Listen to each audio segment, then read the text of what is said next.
नमस्कार, जनता टीवी पर आप सबका स्वागत है। मैं हूं आपके साथ महिमा सिंह कंवर। बुलेटिन की शुरुआत करेंगे फटाफट अंदाज में बड़ी खबर के साथ। गुजरात के सूरत में कीम रोड पर डंपर से सड़क के पास फुटपाथ पर सो रहे 18 लोगों को कुचल दिया, जिसमें 16 लोगों की मौत हुई। पुलिस का कहना है कि मरने वाले सभी मजदूर थे। सड़क हादसे में मरने वाले सभी राजस्थान के रहने वाले हैं। फिलहाल घायलों को अस्पताल में भर्ती कराया गया, जहां उनका इलाज चल रहा है। साथ ही लाशों को पोस्टमार्टम के लिए भी भेजा गया। गुजरात में किम मांडवी रोड पर डंपर चालक ने ओवरटेक करने की कोशिश करते हुए गन्ने से लदे ट्रैक्टर को टक्कर मार दी। टक्कर के कारण चालक ने नियंत्रण खो दिया और डंपर फुटपाथ पर सो रहे मजदूरों पर पलट गया। दिल्ली बॉर्डर पर किसान संगठन 55वें दिन भी डेरा डाले हुए हैं। दिल्ली की कई सीमाओं को किसानों ने बंद कर रखा है। सरकार से किसानों की एक ही मांग है, तीनों कृषि कानूनों को रद्द करे और सिर्फ एमएसपी पर कानून लाए। किसान संगठनों और केंद्र सरकार के बीच कल 11वें दौर की वार्ता प्रस्तावित है। सरकार जहां संशोधन को तैयार है, तो वहीं किसान कानूनों को रद्द करने की मांग पर अड़े हैं। सरकार और किसानों के बीच होने वाले 11वें दौर की वार्ता एक दिन के लिए टल गई है। बता दें कि सरकार और किसानों की ये वार्ता अब कल दोपहर 2 बजे होगी, जिसकी जानकारी केंद्रीय कृषि मंत्रालय ने दी। वार्ता को लेकर कृषि मंत्री नरेंद्र सिंह तोमर ने मसले के समाधान की उम्मीद जताई। उन्होंने कहा कि 20 जनवरी को कुछ समाधान जरूर निकलेगा। किसान नेता राकेश टिकैत ने एक बार फिर से ऐलान किया कि किसानों का आंदोलन खत्म नहीं होगा। उन्होंने कहा कि कानून वापसी ही सरकार के पास एकमात्र रास्ता है।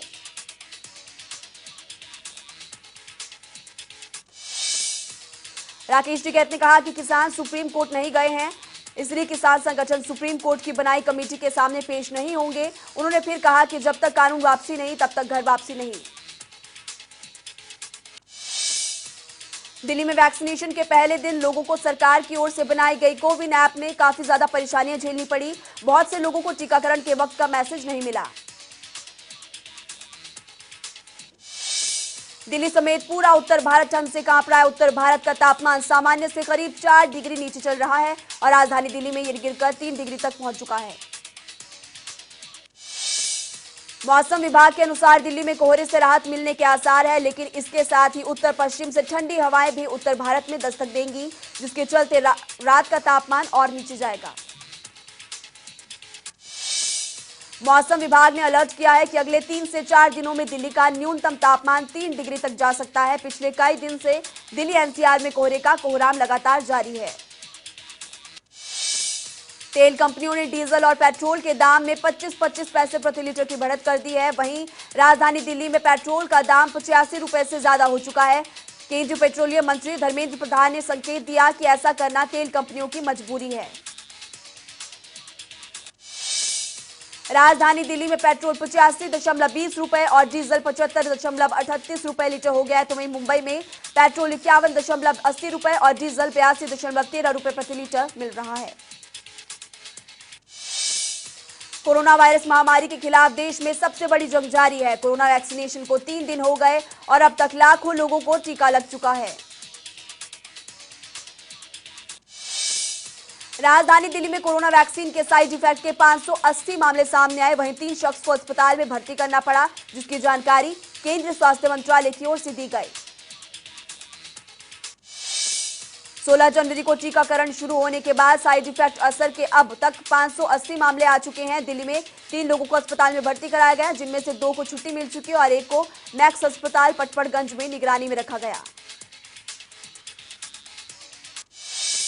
वैक्सीन के साइड इफेक्ट के कारण ऋषिकेश में एक व्यक्ति को भर्ती कराया गया, जिसकी हालत गंभीर है, स्थिर है। तो वहीं छत्तीसगढ़ में एक व्यक्ति को डॉक्टरों की निगरानी में रखा गया, जबकि कर्नाटक में 2 लोगों को अस्पताल में भर्ती कराया गया। वहीं कोरोना वैक्सीन लगने के बाद 2 लोगों की मौत पर स्वास्थ्य मंत्रालय ने कहा कि उत्तर प्रदेश के मुरादाबाद में हुई मौत का टीकाकरण से कोई संबंध नहीं। सपा के सांसद आजम खान को बड़ा झटका लगा। आजम खान की जौहर यूनिवर्सिटी को सरकार अब टेक ओवर करेगी। एडीएम राजस्व न्यायालय ने मामले में सख्त कार्रवाई करते हुए जौहर यूनिवर्सिटी को कब्जे में लेने के आदेश जारी किए हैं। जौहर यूनिवर्सिटी करीब 1400 बीघा जमीन पर बनी हुई है। एसडीएम प्रशासन रामपुर की तरफ से पारित किए फैसले को सपा आजम खान के लिए एक बड़ा झटका माना जा रहा है। आजम खान और उनके बेटे पिछले 11 महीने से सीतापुर जेल में बंद है। देवारिया में शिवपाल यादव ने AN Singh memorial IIT college का उद्घाटन किया। वहीं किसान आंदोलन पर शिवपाल यादव ने मामले में प्रतिक्रिया देते हुए कहा कि केंद्र सरकार की तरफ से जो विरोधी किसान कानून लाए गए हैं वो सभी किसान विरोधी है। शिवपाल यादव ने कहा कि तीनों कृषि कानून रद्द होने चाहिए। साथ ही उन्होंने विधानसभा चुनाव पर बोलते हुए कहा उनकी पार्टी प्रदेश में सभी सीटों पर चुनाव लड़ेगी। साथ ही उन्होंने कहा अगर पार्टी किसी भी पार्टी के साथ तालमेल बनेगा तो वो मिलकर चुनाव लड़ेंगे। दिल्ली दौरे पर पहुंचे हरियाणा के मुख्यमंत्री मनोहर लाल ने वित्त मंत्री निर्मला सीतारमण से मुलाकात की। इस दौरान बजट और प्रदेश के मुद्दों को लेकर चर्चा की गई।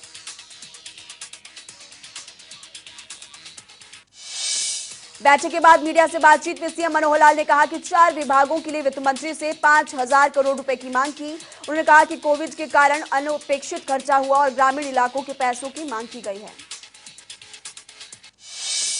वहीं सीएम मनोहर लाल ने चुनौती के मामले पर भी बात रखी और कहा कि सरकार गिराने की साजिश रचने वाले सभी लोग कामयाब नहीं होंगे। सरकार कार्यकाल पूरा करेगी। सीएम मनोहर लाल ने इसे काली करतूत भी बताया। वित्त मंत्री के बाद सीएम मनोहर लाल ने रेल मंत्री पीयूष गोयल के साथ बैठक की जिसमें रेलवे प्रोजेक्ट्स को लेकर चर्चा की गई। वहीं सीएम मनोहर लाल ने बताया कि रेल मंत्री से 6 प्रोजेक्ट पर चर्चा हुई। सरकार और किसान संगठनों की वार्ता को लेकर हरियाणा के डिप्टी सीएम दुष्यंत चौटाला ने सिरसा में कहा उन्हें उम्मीद है कि होने वाली बैठक में इस बार अच्छे नतीजे आ सकते हैं। दुष्यंत चौटाला ने प्रधानमंत्री मोदी से मुलाकात को लेकर कहा कि पीएम के साथ प्रदेश के कई नए प्रोजेक्ट को लेकर चर्चा हुई। वहीं इस दौरान उन्होंने किसान आंदोलन को लेकर पीएम से बातचीत के सवाल पर उन्होंने कोई टिप्पणी नहीं की। अभय चौटाला के इस्तीफा देने के सवाल पर दुष्यंत चौटाला ने अभय चौटाला को नॉन सीरियस पॉलिटिशियन बताया और कहा कि वो ऐसे पॉलिटिशियन पर चर्चा नहीं करते। जींद में किसानों ने आंदोलन को लेकर लाखों रुपए का चंदा इकट्ठा किया है। ये चंदा उचाना हल्के के चातर, कारसंधु और घोघड़िया गांव में इकट्ठा किया गया जिसे किसानों के आंदोलन और ट्रैक्टर परेड में खर्च किया जाएगा। वहीं महापंचायत में किसानों का कहना है कि सरकार किसानों के चंदे को फंडिंग का नाम दे रही है और किसानों की उग्रवादी और देश विरोधी बता रही है। किसानों का कहना है कि सरकार को फंडिंग और चंदे से क्या फर्क है ये समझना जरूरी है। किसान नेताओं का कहना है कि अगर एनआईए किसानों को गिरफ्तार करेगी तो इसका विरोध किया जाएगा। किसानों का कहना है कि आंदोलन के लिए अभी लाखों रुपए इकट्ठा किया गया और अगर जरूरत पड़ी तो करोड़ों रुपए भी इकट्ठे किए जाएंगे। कृषि कानूनों के खिलाफ महिला किसान आंदोलन जारी है। पिछले कई दिनों से किसान तीनों कृषि कानूनों को लेकर विरोध कर रहे हैं। वहीं टिकरी बॉर्डर पर महिला किसानों ने आईएमएफ और वर्ल्ड बैंक का पुतला फूंका। कैथल के सीवन समेत आसपास के गांव से हजारों किसानों ने 3 कृषि कानूनों के विरोध में रैली निकाली। ये रैली अनाज मंडी सीवन से निकाली जिसमें ट्रैक्टर और बाइक सवार किसान शामिल हुए। सीवन से चली किसानों की ट्रैक्टर यात्रा कैथल पहुंची। इस काफिले में करीब 500 से ज्यादा ट्रैक्टर शामिल हुए जिसमें कैथल शहर में जाम की स्थिति बन गई। ट्रैक्टर यात्रा की वजह से लोगों को जाम की समस्या से जूझना पड़ा। वहीं नरवाला टोल प्लाजा पर भी किसान धरने पर बैठे हैं जिसमें हजारों की संख्या में महिलाओं ने हिस्सा लिया और किसान आंदोलन का समर्थन किया। महिलाओं का कहना है कि वो किसानों के समर्थन में है और सरकार को तीनों कृषि कानून वापस लेने चाहिए। सिरसा में जट भाईचारा वेलफेयर एसोसिएशन ने किसानों के आंदोलन का समर्थन किया और टिकरी बॉर्डर के लिए राहत सामग्री भेजी जिसमें 600 पेटी पानी की बोतलें और डिस्पोजल के साथ 10 सदस्यों का जत्था रवाना किया। पलवल के नेशनल हाईवे 19 स्थित अटोहा चौक पर चल रहा किसानों का धरना जारी है। वहीं किसान नेता राम नारायण सिंह का कहना है कि हम सरकार के साथ सौहार्दपूर्ण वार्ता करना चाहते हैं लेकिन सरकार किसानों की मांगों पर किसी भी तरह से विचार नहीं करना चाहती। पलवल में स्वास्थ्य विभाग की तरफ से परिवार कल्याण कार्यक्रम के अंतर्गत 18 जनवरी से 30 जनवरी तक परिवार नियोजन पखवाड़ा चलाया जा रहा है जिसके तहत पहले दिन करीब 40 महिलाओं ने फैमिली प्लानिंग के लिए अपना पंजीकरण करवाया। रेवाड़ी की नवनिर्वाचित चेयरपर्सन पूनम यादव ने पद की गोपनीयता की शपथ ली। इसी के साथ साथ सभी 31 पार्षदों ने भी गोपनीयता की शपथ ली। एडीसी ने सभी निर्वाचित पार्षदों और चेयरपर्सन को शपथ दिलाई। शपथ ग्रहण समारोह में केंद्रीय राज्य मंत्री राव इंद्रजीत सिंह और सहकारिता मंत्री डॉक्टर बनवारी लाल भी मौजूद रहे। इस मौके पर केंद्रीय राज्य मंत्री राव इंद्रजीत ने सभी नए पार्षदों को शपथ ग्रहण की बधाई दी। नैम के भैणी सुरजन में मनरेगा मजदूरों को काम नहीं मिल पा रहा, जिससे मजदूर परेशान है। वहीं कुछ मजदूरों का कहना है कि उन्हें मनरेगा के जरिए काम तो मिला है, लेकिन पैसे नहीं मिले। 3 साल पहले रजवाहे की सफाई के लिए मनरेगा मजदूरों को काम दिया गया था, लेकिन अब तक कुछ मजदूरों को काम के लिए पैसे नहीं मिले, जिसको लेकर मजदूरों में सरकार और प्रशासन के प्रति नाराजगी है। फतेहाबाद के नागरिक अस्पताल में आउटसोर्सिंग कर्मचारियों को कोरोना वैक्सीन लगाई गई। वैक्सीन लगते ही महिला सिक्योरिटी गार्ड को चक्कर आए, जिसके बाद महिला को इमरजेंसी वार्ड में भर्ती कराया गया। पुंडरी में एएस सीनियर सेकेंडरी स्कूल में हेल्थ वर्कर और आशा वर्करों को कोरोना वैक्सीन लगाई गई। इसमें सबसे पहले एएनएम सुदेश ने वैक्सीन लगवाई और आशा वर्करों को वैक्सीन लगाने के लिए प्रोत्साहित किया गया। हरियाणा का नूंह जिला दूसरी बार कोरोना फ्री हुआ। 8 जनवरी के बाद से जिले में कोरोना का एक भी केस नहीं सामने आया। बता दें कि जिले में अब तक 1701 केस सामने आए, जिनमें से 30 लोगों की अब तक मौत हो चुकी है। साइबर सिटी गुरुग्राम में लॉकडाउन के बाद से ज्यादातर corporate sector work from home में से सहारा ले रहे, जिससे इन क्षेत्र के लोगों को जो बेरोजगार हो गए और ये 50% से कम आमदनी पर काम करने के लिए मजबूर है। रोहतक में महर्षि दयानंद विश्वविद्यालय के नॉन टीचिंग स्टाफ ने प्रोटेस्ट करते हुए कहा कि एचआरएमएस से छेड़छाड़ बर्दाश्त नहीं की जाएगी। प्रदर्शनकारियों ने सरकार पर यूनिवर्सिटी के ह्यूमन रिसोर्सेज मैनेजमेंट सिस्टम से छेड़छाड़ के आरोप लगाए। कर्मचारियों का आरोप है कि सरकार एचआरएमएस से छेड़छाड़ कर कर्मचारियों का शोषण कर रही है। इसके साथ ही सर्व कर्मचारी महासंघ भी कर्मचारियों के समर्थन में आगे आ चुका है। हरियाणा में बर्ड फ्लू को लेकर प्रशासन अलर्ट है। प्रशासन की तरफ से सभी जिलों में अलर्ट जारी किया गया। इसी की कड़ी में घरौंडा के कई पोल्ट्री फार्मों में बर्ड फ्लू की पुष्टि होने के बाद से प्रशासन ने पोल्ट्री फार्म को खाली करने के आदेश दिए। रामकाज अभियान का उत्साह जुलाला में देखने को मिला, जहां विश्व हिंदू परिषद के कार्यकर्ताओं ने अयोध्या में श्री राम मंदिर निर्माण के लिए निधि संग्रह कार्यक्रम को लेकर बैठक बुलाई, जिसमें चंदा इकट्ठा करने को लेकर चर्चा की गई।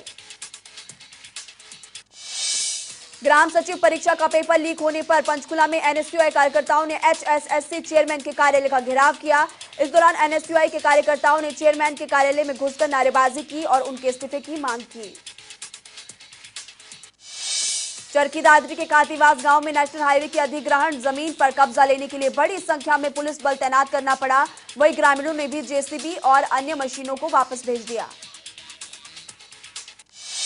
दरअसल ग्रामीण ग्रीन कॉरिडोर 152G की करीब 300 एकड़ जमीन पर प्रति एकड़ 1 करोड़ के मुआवजे का मांग कर रहे हैं, तो मौके पर मौजूद तहसीलदार और एनएचएआई के अधिकारियों ने किसानों को समझाने की कोशिश की। गुरुग्राम में अचानक एक चलती गाड़ी में आग लग गई। यह हादसा राजीव चौक फ्लाईओवर के नीचे हुआ, जहां पर ड्राइवर ने किसी तरह गाड़ी से कूदकर अपनी जान बचाई, जिसके बाद दमकल विभाग की 2 गाड़ियों ने आग पर काबू पाया। सोनीपत के महारा गांव में हत्या का मामला सामने आया है, जहां पर पंचायत चुनाव में अपने चहेते के पक्ष में वोट डालने को लेकर 3 लोगों ने एक दंपत्ति पर चाकू से हमला किया, जिसमें इलाज के दौरान पत्नी की मौत हो गई। पत्नी की मौत के बाद से पीड़ित परिवार डर के साए में है और पुलिस ने सुरक्षा की मांग की है। वहीं पुलिस लगातार जांच में जुटी है और जल्द आरोपियों की गिरफ्तारी का आश्वासन भी दे रही है। फतेहाबाद के टोहाना में वकील की पत्नी की हत्या के मामले में एक बड़ा खुलासा हुआ। दरअसल पुलिस रिमांड के दौरान आरोपी ने गुनाह कबूल लिया। पुलिस ने बताया कि अवैध संबंधों के शक के चलते वकील की पत्नी की हत्या की थी। सीएम जयराम ठाकुर ने राज्य स्तरीय सुरक्षा अभियान की शिमला के ऐतिहासिक रिज मैदान में शुरुआत की। इस मौके पर जहां रोड सेफ्टी के तहत लोगों को शपथ दिलाई गई, तो वहीं सीएम और परिवहन मंत्री ने प्रदेश की जनता को सड़क सुरक्षा के बारे में अवगत भी करवाया। सीएम जयराम ठाकुर ने कहा कि सड़क पर चलने वाले उस शख्स को नैतिक जिम्मेदारी बनती है, वो सड़क सुरक्षा के नियमों का जरूर पालन करे। हिमाचल में मौसम का मिजाज फिर बदलेगा। शिमला मौसम विभाग के मुताबिक 23 जनवरी से ऊंचाई वाले इलाकों में फिर से बर्फबारी और बारिश हो सकती है, जिससे तापमान में गिरावट दर्ज होने के आसार है। गुरुग्राम विधानसभा क्षेत्र में बन गई पंचायत लोहारपुरा से कृष्ण हीर ने 243 मतों से जीत दर्ज की। कृष्ण हीर पहले से सुलियाली पंचायत से लगातार 20 साल से प्रधान और उप प्रधान पर रह चुके हैं। इतना ही नहीं, वो राष्ट्रपति अवार्ड से भी सम्मानित हैं।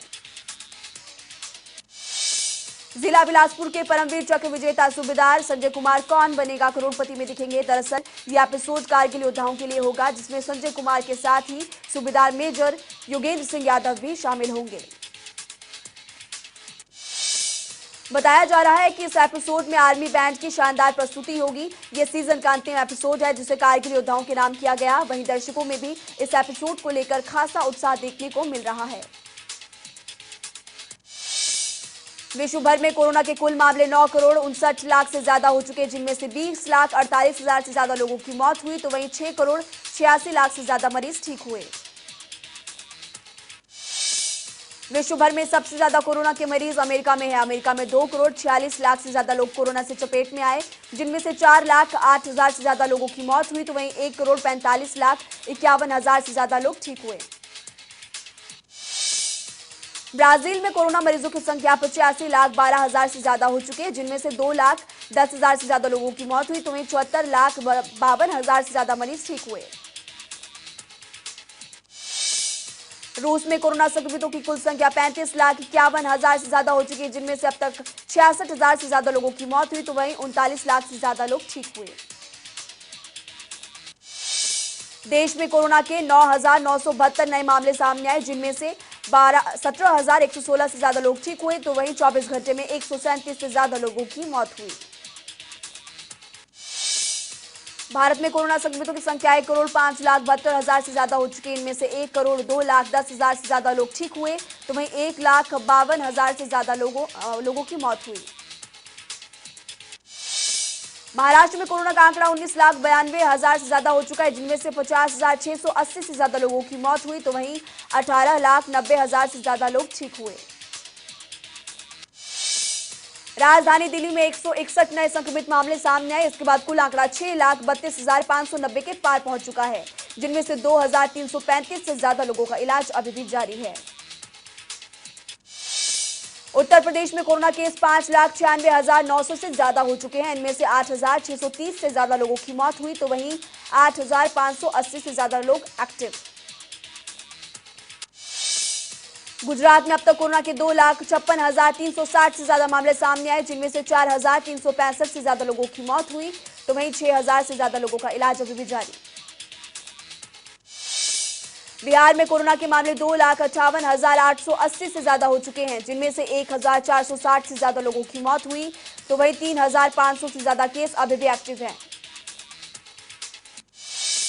तमिलनाडु में 8,31,320 से ज्यादा मामले कोरोना की चपेट में आए। इनमें से 12,270 से ज्यादा लोगों की मौत हुई, तो वहीं 5,720 से ज्यादा लोगों का इलाज अभी भी जारी।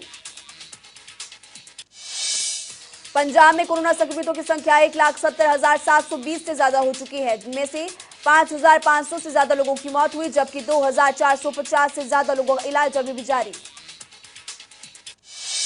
मध्य प्रदेश में कोरोना के 2,51,880 से ज्यादा मामले सामने आए। 6,160 से ज्यादा लोगों के मामले एक्टिव है, तो वहीं मरने वालों की संख्या 3,000 के पार पहुंच चुकी है।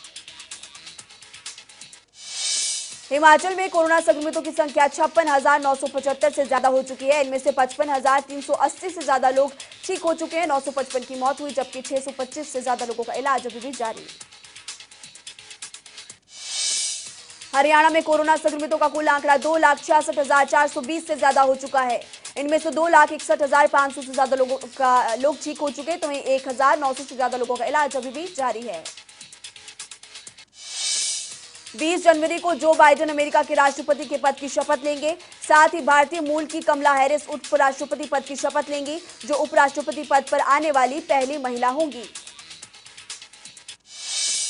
जो बाइडेन के शपथ को लेकर अमेरिका में तैयारियां तेज हो गई है। वाशिंगटन डीसी में लॉकडाउन है। अधिकतर सड़कों को बंद कर दिया गया है, ताकि सुरक्षा की दृष्टि से कोई परेशानी न हो सके। भारत बांग्लादेश को कोवैक्सीन की डोज गिफ्ट के तौर पर देने वाली है। बांग्लादेश के स्वास्थ्य मंत्री जाहिद मलिक ने इस बात की पुष्टि की। उन्होंने कहा कि बांग्लादेश को भारत की तरफ से उपहार स्वरूप भारी मात्रा में कोरोना वैक्सीन की डोज मिलने वाली है। भारत पहले चरण में जहाज से ऑक्सफोर्ड एस्ट्राजेनेका वैक्सीन 25 जनवरी तक बांग्लादेश भेज सकता है। हालांकि Zahid Malik corona vaccine dose की संख्या, वैक्सीन की कंपनी और वैक्सीन पहुंचने की तारीख को लेकर कुछ नहीं कहा। भारत और ऑस्ट्रेलिया के बीच ब्रिस्बेन में खेला जा रहे चौथे टेस्ट का आखिरी दिन बेहद रोमांचक मोड़ पर जा पहुंचा है। भारत को ऑस्ट्रेलिया ने जीत के लिए 328 रन का लक्ष्य दिया है। शुभमन गिल ने ब्रिस्बेन टेस्ट के आखिरी दिन बेहतरीन बल्लेबाजी की। शुभमन गिल हालांकि शतक बनाने से चूक गए। गिल ने लियन की गेंद पर स्मिथ के हाथों आउट होने से 51 रन बनाए। शुभमन गिल और पुजारा के बीच 100 रन से ज्यादा पार्टनरशिप देखी गई। गिल ने अपनी पारी के दौरान 146 गेंदों का सामना किया। इस दौरान गिल ने 8 चौके 2 छक्के लगाए।